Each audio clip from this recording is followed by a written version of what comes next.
Salut Sylvain. Salut Manu, ça va? Ça va pas mal, ouais. On rigole parce qu'en fait c'est la deuxième prise. Donc vous êtes bien là où vous avez envie d'être, c'est-à-dire sur Loka TV, et on est là pour vous parler de cette nouvelle caméra Sony qui fait beaucoup de bruit sur internet et pas que. C'est la PXW FS7. FS7, voilà. Alors, pour revenir un petit peu sur les caractéristiques techniques principales de cette caméra, le concept c'est quoi? C'est un capteur Super 35 qui est doté d'un enregistrement XAVC qui enregistre jusqu'à 600 mégabits, voilà. Donc on a le capteur grosso modo hérité de la F5, l'enregistreur de la F55, allons-y, dans une lignée de produits qui est plus voulue dans la lignée des FS, c'est-à-dire FS100, FS700, et un produit super contenu. Ça s'annonce à combien ça? C'est 6800 hors taxe. 6800 € hors taxe. Moi j'avoue que je suis assez séduit, d'autant plus que Sony a aussi énormément réfléchi à l'ergonomie. C'est ça. Alors vas-y, dis-nous ce que t'en penses toi. Mais alors, donc un corps super compact comparé au F5 ou F55, doté d'une poignée ici voilà, déportée. C'est ça la principale nouveauté, c'est cette poignée qui est... combien tu m'as dit qu'ils avaient fait de prototype? J'ai oublié dire qu'ils avaient fait une centaine de moules avant de trouver la bonne formule. Voilà. Donc c'est une poignée qui se tient super bien en main, voilà, donc qui est super agréable avec l'ensemble des commandes déportées. Pareil, un viseur articulé sur... On peut le mettre un petit peu dans tous les sens. C'est ça, ouais. Donc en termes d'ergonomie, moi ce que j'ai bien aimé, c'est en effet cette idée de poignée. J'avais un petit peu peur, puisque j'avais vu les premiers prototypes, que ça soit pas assez costaud, mais vous pouvez le voir, on peut tenir la caméra avec la poignée. C'est du costaud, c'est vraiment rigide, c'est orientable à peu près dans tous les sens. Donc là on a un principe de rosette, comme sur les grosses caméras, la fameuse rosette, je sais pas si elle est compatible Arri ou pas, faudra vérifier. Ouais. Et cette poignée avec un petit bouton release qui permet d'être tourné dans tous les sens. Et bien entendu, ce bras est télescopique, donc on peut le détacher de la caméra. Ce qui permet d'avoir une prise en main à l'épaule assez efficace. On peut l'avoir assez près du corps pardon. et tout ça, c'est assez chouette. Voilà. Que dire sur la partie ergonomie, les boutons, les menus, les machins, tout ça. Il n'y a pas d'écran de contrôle, mis à part le viseur qui en fait est un écran LCD dont on peut enlever la loupe. Hein, c'est un petit peu comme sur la FS700. Gros plus, les filtres neutres. Les filtres neutres, ouais, mécaniques. Filtres neutres mécaniques intégrés, qui donc viennent s'intercaler entre le capteur et l'optique. Ici on a mis un zoom en monture A avec une bague d'adaptation Sony. On a de l'autofocus sur les optiques actives de la série E, donc ça c'est un plus. On a tout un tas de boutons qui sont entièrement assignables.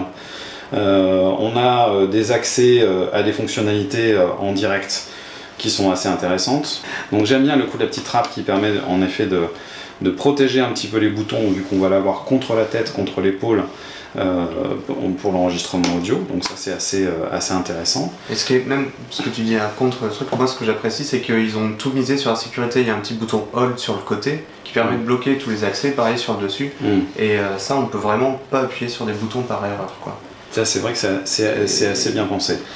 C'est vrai que autant j'étais moi assez furax contre la FS100 et la FS700 qui sont des caméras que j'ai baptisées briques ou boîtes à chaussures, avec lesquels on pouvait faire plein de choses parce que en effet c'est conçu comme une boîte, mais quand tu as branché tous les câbles autour tu as plutôt l'impression que c'est une pieuvre plutôt qu'une caméra.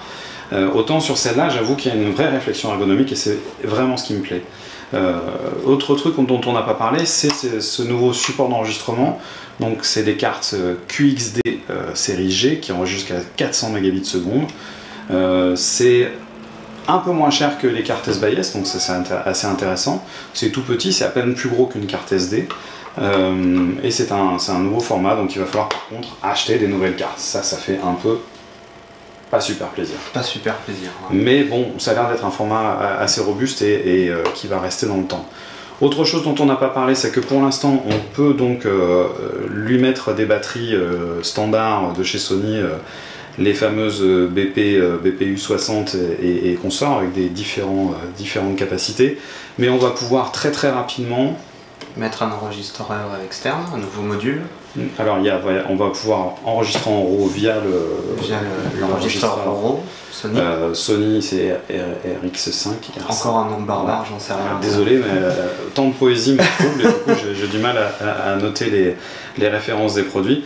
Et aussi on va pouvoir adapter ici un système qui va se clipser à l'arrière de la caméra pour pouvoir avoir un système de batterie V-mount et qui va aussi apporter des options, notamment l'enregistrement en ProRes en interne sur la caméra.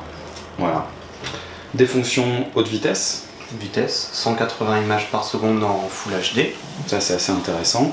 On monte jusqu'à 60 images secondes en Ultra HD. En Ultra HD, voilà. Petite précision, c'est une caméra qui ne fait pas de 4K DCI, et je pense que c'est aussi une façon de différencier la caméra dans la gamme par rapport à la F55 et la F5, c'est-à-dire qu'on est sur des résolutions dites Ultra HD, 3840 par 2160 au maximum, et on n'a pas de vrai 24p, on est sur du 2398. C'est ça.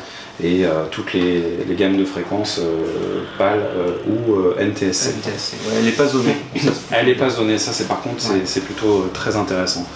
On a commencé à faire quelques tests d'images, on vous reverra dans très bientôt, pas plus tard que tout à l'heure, pour vous présenter ces images. La signature du capteur de la F5 et de la F55 est là, est présente. On a le fameux S-Log 3 avec une vraie douceur, un rendu de peau qui a l'air assez intéressant, même si avant de donner des conclusions, il va falloir qu'on fasse des vrais tests. Qu'est-ce que tu as d'autre à dire, Sylvain, sur cette FS7? Moi, en tout cas, il me plaît beaucoup ce petit truc. Alors, pour en revenir sur la poignée, je la trouve peut-être un poil trop rigide. Moi, c'est pas quelque chose de naturel de venir dévisser la rosette pour bouger. J'aurais aimé que ce soit peut-être un petit peu plus flexible. Tu sais, avec le bouton de Shape, on en avait déjà parlé. Ah, le fameux bouton magique de chez Shape. Voilà. Ouais. Mais ça reste quand même super intéressant, surtout pour le prix que c'est, quoi. C'est vrai que rapport qualité-prix, c'est assez impressionnant parce qu'on est moins cher que l'ancien C300. Ouais.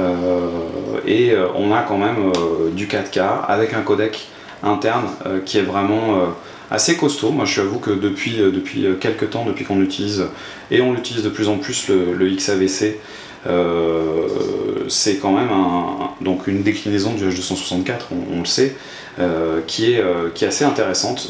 En tous les cas, en post-prod, ça réagit plutôt pas mal. On a une bonne latitude de correction à l'étalonnage. Et un peu moins sur les basses. Dans les hautes, ça c'est les premiers essais, mais on va approfondir avant de tirer des conclusions là-dessus. Mais en tous les cas, comme ses grandes sœurs, je pense qu'elle aime bien aller dans les hautes sensibilités, et je pense qu'il ne faut pas hésiter à la brusquer un peu.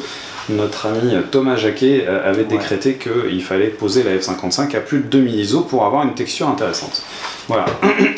Donc plus d'infos très vite dans Locativi autour de cette FS7. Petite conclusion. Tu veux lui faire un bisou? Je l'aime d'amour. Sylvain, il aime bien faire des bisous aux caméras. Voilà. Bon. Salut.